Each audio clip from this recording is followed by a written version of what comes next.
Today we're diving into one of history's most incredible transformations. We're talking about the Indian Emperor Ashoka, a man who forged a massive empire with absolute brutality, and then tried to rule it with his conscience. It's an amazing story. It really makes you wonder, right? How does a ruthless conqueror, a guy who literally waded through blood to get to his throne, become a messenger of peace? How does that even happen? Well, let's get into the story of Ashoka and find out. Okay, so to really get the man Ashoka became, we have to look at the world that forged him in the first place. It was a violent time, and he had some seriously ruthless ambition. The whole stage was set really decades before Ashoka was even born. You had Alexander the Great's invasion in 326 BC, which basically threw northern India into chaos and created this huge power vacuum. And who steps into that void? Ashoka's own grandfather, Chandragupta Maurya. He builds this massive empire. Then his son, Bindusara, takes over and makes it even bigger. So this is the world Ashoka's born into, a powerful, military-first dynasty where conquest is the family business. But here's the twist. Ashoka was never actually supposed to be emperor. See, his mother was a commoner. His older half-brother, the crown prince, he had a royal mother. So right from the get-go, you just know Ashoka's path to the throne was going to be a tough one, a real fight. And even with that status, he was incredibly capable. He was sent to govern these huge, important provinces like Taxila and Avanti when he was just 18, and he proved he could handle it.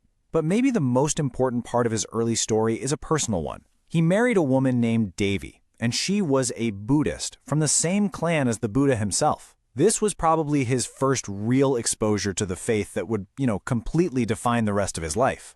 So when his father, the Emperor Bindusara, died, all hell broke loose. A brutal 4-year civil war just erupted.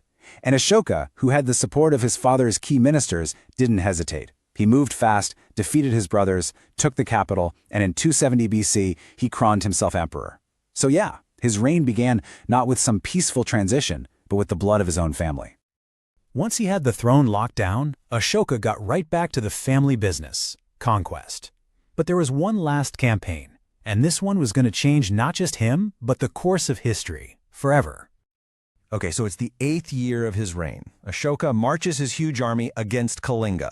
This was the last big independent kingdom that stood in his way. He thought it'd be a quick win, the final piece of the puzzle to unite the subcontinent. But that is not what happened.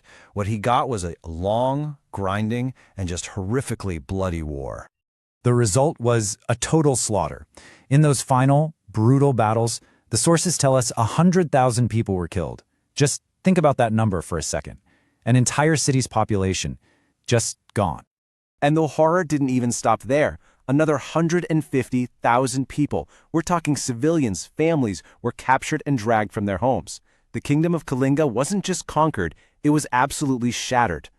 And you have to imagine him, standing there on that battlefield, surrounded by all that death. He didn't feel victorious. He felt horrified. And then he did something that no king or emperor of that time ever did. He publicly declared how sorry he was. He literally carved it into stone for his whole empire to read, saying that the loss of even 100th or 1,000th of those people was something he deeply regretted. In that moment, the ruthless conqueror was just gone. So this was the turning point. The war for territory was over, but a whole new kind of conquest was just beginning. This wasn't about land anymore. It was about winning hearts and minds. His whole way of thinking about how to rule just did a complete 180. Forget military conquest.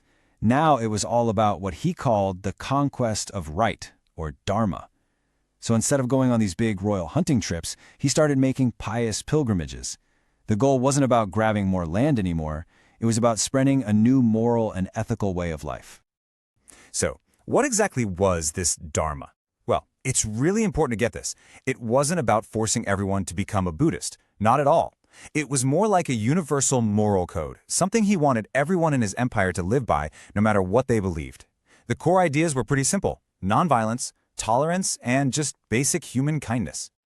And he laid these rules out really clearly for everybody. He was all about nonviolence to all living things, not just people, but animals too. He pushed for respect for your parents and teachers, being kind to servants and the poor and the elderly, and, this is a big one, tolerance for every single religion. I mean, this idea of religious tolerance was completely revolutionary. You have to remember, this was an age of my god can beat up your god. But here's Ashoka carving into stone that if you attack other religions or brag too much about your own, you're actually harming your own faith. That is an unbelievably modern idea for an emperor in the 3rd century BC. Okay, but it's one thing to have this big change of heart, right? It's another thing entirely to actually implement this grand vision across a gigantic, diverse empire. So, how did he pull it off? And did it actually work? Now, here's a really important point to make. Ashoka didn't become a total pacifist. He was still an emperor, and he still had to keep the peace. He kept his army, and he was very clear that if anyone rebelled, they would be crushed. If anyone invaded, they would be met with overwhelming force. He was a changed man for sure, but he wasn't naive. He used the full power of the state to get this message out. He had his new rules, his edicts, carved on giant rocks and pillars all over the empire, kind of like giant ancient billboards for everyone to see. He built public works, things like roads and wells and rest stops for travelers. And he fully embraced his new faith, organizing the Third Buddhist Council and starting to send missionaries way, way beyond his own borders. And the reach of these missions was just staggering. I mean, he sent them everywhere: Kashmir, Burma, North Africa, even all the way to the Greek kingdoms out west. In fact, his own son, Mahindra, led the mission to Sri Lanka, and it was so successful that the island eventually became, and still is, a Buddhist nation. And this, right here, is probably his greatest legacy. Before Ashoka, Buddhism was mostly just a regional faith in India. But his support, his money, and his missionaries, that was the spark. That's what started its transformation into a major world religion. You could say he's the one who put Buddhism on the global map.